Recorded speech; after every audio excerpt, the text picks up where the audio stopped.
Hello everyone. Today we are going to discuss about to be, especially is, and are. Sebelum kita mulai lebih lanjut, baiknya kita mengenal subjek pronoun. Yang pertama ada I yang artinya saya. Kemudian ada you yang artinya kamu. Selanjutnya ada they yang artinya mereka.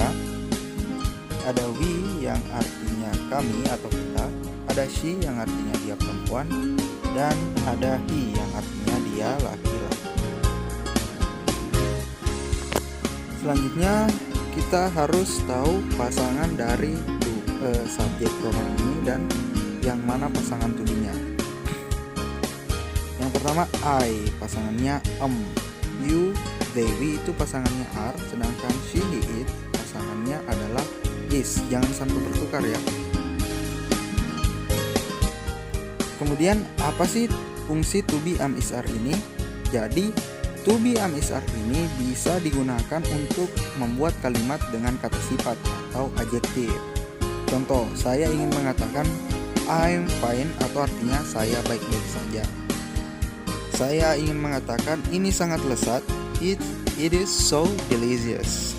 Kamu berbakat, you are talented. They are, mereka sudah tua sekarang. They are old now. Kita masih muda dan bebas, we are young and free. Kopiku manis, my coffee is sweet. Dia kaya dan murah hati, he is rich and generous. Oke, saya jelaskan sedikit. Tidak seperti bahasa Indonesia, bahasa Inggris di sini agak rumit ya. Jadi misal saya mau bilang satu kalimat yang mengatakan saya baik-baik saja.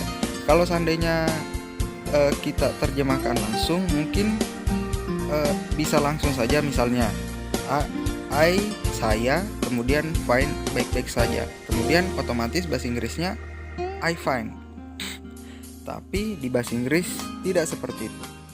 Harus ada kata bantu, yakni di sini adalah is, are sesuai dengan pasangannya masing-masing ya. Mungkin agak rumit, jadi perlu dipahami.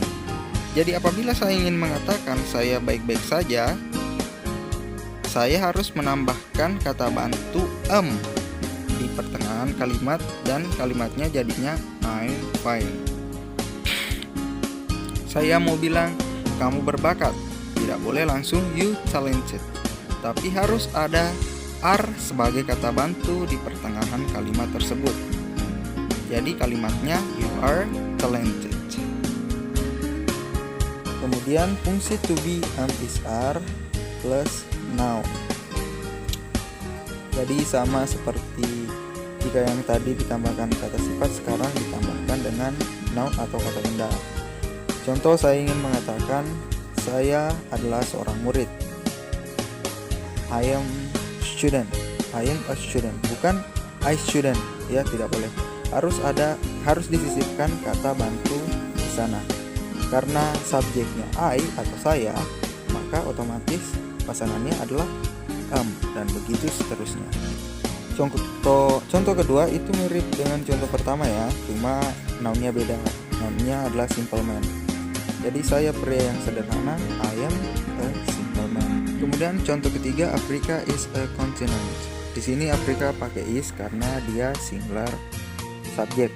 Posisinya sama dengan she, he, dan it. Bisa juga dengan misalnya nama hewan, dog, cat, atau yang lainnya. Itu biasanya pakai is. Tapi beda dengan contoh keempat. Both Asia and Africa are continent. Kenapa pakai are? Ya karena dia plural ya, atau jamak. Afrika pakai is karena dia singular atau tunggal. Sedangkan apabila lebih dari satu atau jamak, kita biasanya akan menggunakan dengan are. Selanjutnya, Mr. Rudy is my teacher. Pak Rudy adalah guruku. Ini juga pakai is ya teman-teman, karena dia tunggal juga. Posisinya ini Mr. Rudy kayak dia. Kemudian it is my sister's bag. Ini tas adik saya. Sama di yang seperti di awal tadi tentang pasangan she she, he, it itu berpasangan dengan it, ini berpasangan dengan is. Kemudian yang terakhir adalah you are good parents. Kalian adalah orang tua yang baik. Pakai are karena di sini you ya. Good parents itu nonnya, orang tua yang baik. Oke. Selanjutnya to be is are plus adverb. Adverb di sini adalah kata keterangan. Ya, contoh yang pertama adalah I'm here. Saya ada di sini. Jadi di sini kita bisa, kalau kalian mau buat kalimat kamu ada di sini, tinggal diganti subjeknya dan kata bantunya ya. Jadi kalimatnya jadi you are here.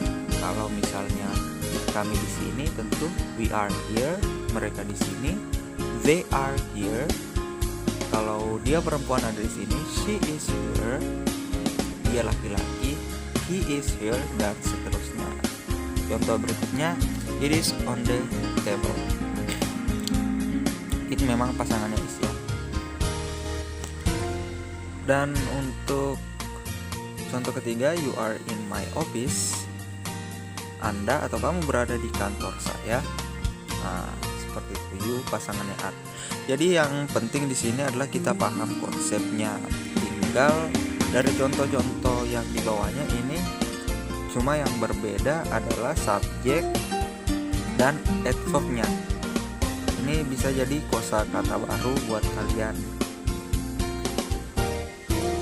Jadi yang jelas intinya di sini adalah paham konsepnya, pasangannya, jangan sampai bertukar, jangan sampai you is, karena you itu kan pasangannya are, they nggak boleh ya, harus sesuai dengan pasangannya masing-masing. Untuk adverb ini masih banyak macam-macam adverb ya. Ada adverb of place atau keterangan tempat, adverb of time, dan ada juga adverb of manner. Untuk kedepannya saya akan coba buat video khusus untuk menjelaskan lebih detail tentang adverb, adjektif, dan noun. Selanjutnya to be is are plus verb ing. Ini sebenarnya materi present continuous tense ya. Ini cuma kalimat positif. Contoh yang pertama ada I am studying English. Saya sedang belajar bahasa Inggris. He is wearing a blue hat. Dia sedang memakai topi biru. They are watching us now. Mereka sedang mengawasi kita sekarang. She is singing in the bathroom. Dia sedang bernyanyi di kamar mandi. We are making a science project. Kami sedang membuat proyek sains. My friends and I are learning together. Teman-teman dan saya sedang belajar bersama. Oke, saya jelaskan sedikit. Verb ing adalah kata kerja bentuk pertama ditambah ing. Biasanya ini adalah bermakna sedang. Atau bisa juga dia gerund ya. Tapi di sini lebih ke yang bermakna sedang melakukan sesuatu. Jadi sama seperti konsep yang tadi, yang penting di sini adalah pasangan dari masing-masing subjek. Dari A yang berpasangan dengan you Dewi berpasangan dengan are, dan she he it berpasangan dengan is.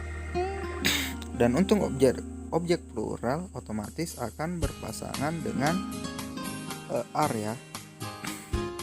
Contoh objek plural di sini atau objek jamak ada di contoh terakhir, my friends and I are learning together.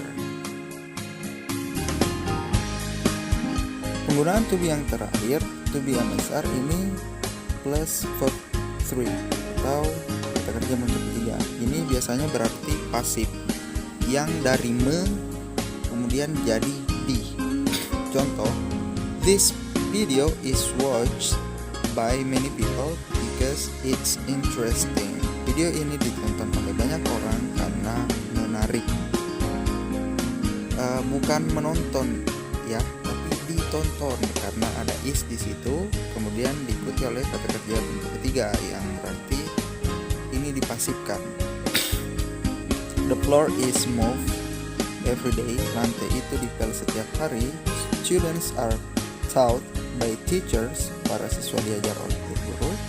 Cookies are made in this factory. Cookies dibuat di pabrik ini.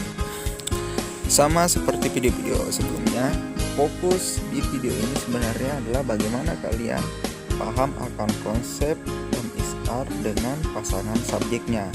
Karena untuk materi Passy Voice mungkin kita akan bahas di video-video selanjutnya.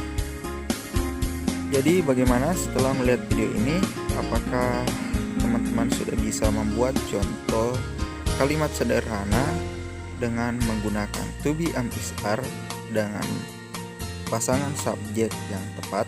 Saya kira sudah bisa ya, baik itu menggunakan to be apabila diikuti dengan adjektif, noun, adverb, verb-ing ataupun past participle ya. Mungkin cukup untuk hari ini. Thanks for watching. See you in the next